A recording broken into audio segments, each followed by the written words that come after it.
The Sarasota County Fire Department made quick work of a confined space rescue while fighting downpours and rushing waters. SNN's Manatee was first on scene and has exclusive video of the rescue.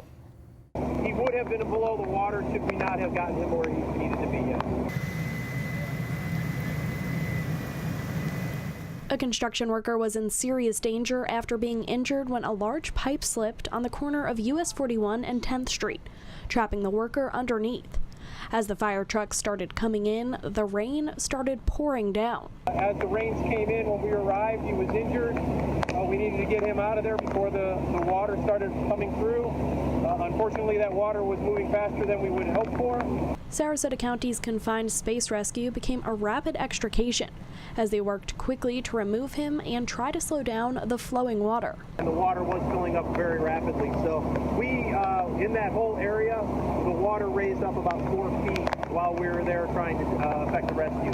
So at first our rescuers were about calf deep, and they were almost chest deep by the time this was over. Sarasota County Fire Chief Michael Regner says fire personnel were in harm's way, but that's exactly what their special operations team trains for. Our personnel are placed in the hole where the water is coming up. However, they're harnessed in with safety harnesses.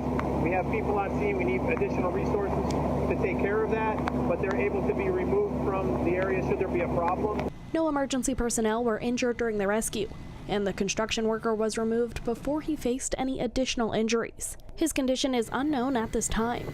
Reporting in Sarasota, I'm Samantha Sonner, SNN, the Suncoast News Network. And you can stick with SNN for updates on that worker's condition.